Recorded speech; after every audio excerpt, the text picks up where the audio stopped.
पति पत्नी का अटूट रिश्ता। पत्नी ने न जाने क्या किया था कि पति ने उसे एक के बाद एक कई थप्पड़ जड़ दिए। हमेशा हर सिचुएशन को शांति से हैंडल करने वाली पत्नी भी इस बार इतनी अशांत हो उठी कि उसने किचन में से बेलन उठाकर पति की ओर दे मारा। बेलन पति के बालों को छूते हुए निकल गया।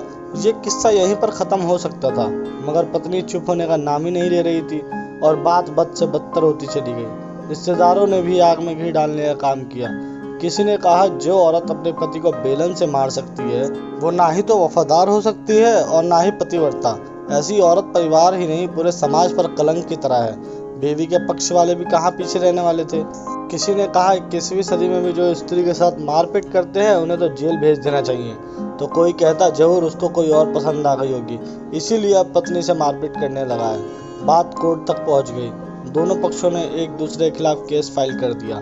पति ने चरित्रहीन होने का तो पत्नी ने दहेज और शारीरिक उत्पीड़न का आरोप लगाया। 3 वर्षों से अधिक समय के लिए केस चला था। इन 3 वर्षों के दौरान दोनों पति पत्नी अलग अलग रहे थे। इन 3 वर्षों के दौरान दोनों पक्षों के समर्थकों की संख्या कम हो गई थी।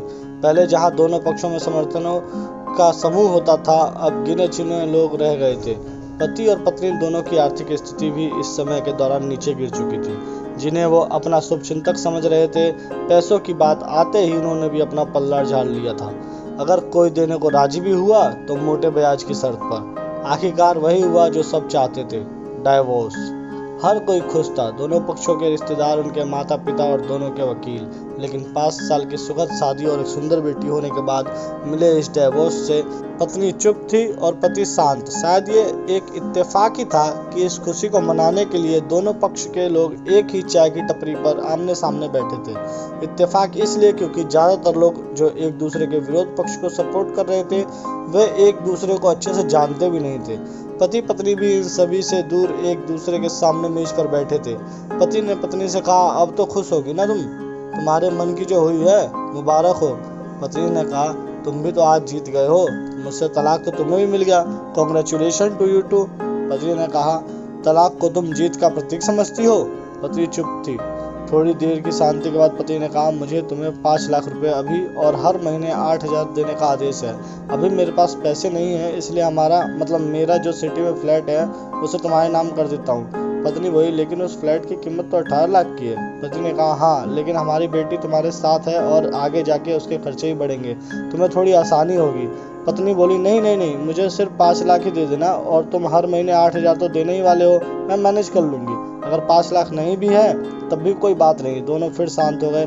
पति सोचने लगा, कितनी भोली और समझदार है ये औरत, जो कुछ समय पहले तक मेरी पत्नी थी और अब अनजान है। ये वही है जो कम से कम खर्च में घर चलाती और पैसे बचाकर मेरे जन्मदिन पर हमेशा मेरे लिए नए कपड़े खरीद लाती। कभी बीमार भी हो जाती तो पैसे बचाने के लिए मुझे मालूम ना होने देती और घरेलू नुस्खों से अपना इलाज कर लेती। मगर घर में कोई और बीमार होता तो तुरंत डॉक्टर के पास लेकर जाती। मेरी ही मति मारी गई थी। मैं ही अपनी झूठी मर्दानगी के चक्कर में इतनी बड़ी गलती कर बैठा। पत्नी के दिमाग में उथल पुथल चल रही थी। अभी भी वैसे के वैसे ही हैं। पहले भी खुद से ज्यादा हमारे बारे में सोचते थे और अब भी वही कर रहे हैं। ये वही आदमी है जो मुझे एक्सीडेंट से बचाने के लिए खुद मोटरसाइकिल के आगे कूद पड़े थे और अपनी उंगली तोड़वा बैठे थे। पता नहीं कौन सी मनहूस घड़ी में मैं झगड़ा कर बैठी। पति ने मुंह तोड़ते हुए पूछा, अब तुम्हारे कमर का दर्द कैसा है, ज्यादा तकलीफ तो नहीं होती? पत्नी हल्का सा मुस्कुराई और बोली, अभी भी होता है, अब तो पेट में भी ऐंठन होती है। पति ने कहा, वो तो होगा ही, तुम योगा या कसरत भी तो नहीं करती हो, अब किसी गायनेकोलॉजिस्ट को जरूर दिखाओ। फिर पत्नी बोली, तुम बताओ तुम्हारे सीने का दर्द कैसा है, अब भी दर्द होता है? पति बोला, हाँ होता है, पहले से ज्यादा, क्योंकि अक्सर अकेले टेंशन में बैठा रहता हूँ, बात करने के लिए तुम जो नहीं हो। पत्नी की आंखों में आंसू आ गए। वो बोली, तुम्हें मेरे चरित्र पर सवाल नहीं उठाने चाहिए थे। अगर ऐसा नहीं करते तो ये परिस्थिति आती ही नहीं। हाँ, मैं जानता हूँ तुम बहुत अच्छी हो, मुझसे गलती हो गई, बहुत बड़ी गलती, मैं लोगों के बहकावे में आ गया था। पति बोला, तुमने भी तो मुझ पर दहेज का इल्जाम लगाया था, गलत था, और इस बात का मुझे भी पछतावा हुआ। पत्नी ने कहा। पत्नी कुछ कहना चाह रही थी लेकिन हिचकिचा रही थी। पति ने पूछा, कुछ कहना चाहती हो? पत्नी बोली, क्या सब पहले जैसा नहीं हो सकता?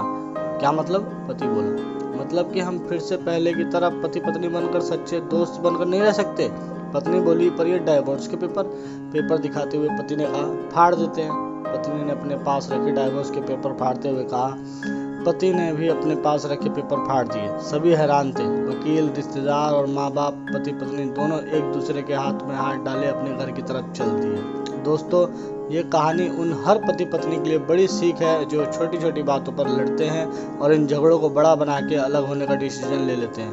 प्यार और झगड़ा तो एक सिक्के के दो पहलुओं की तरह है। दोनों को स्वीकार करना होगा, तभी ये पवित्र रिश्ता उसकी मंजिल तक पहुंच पाएगा।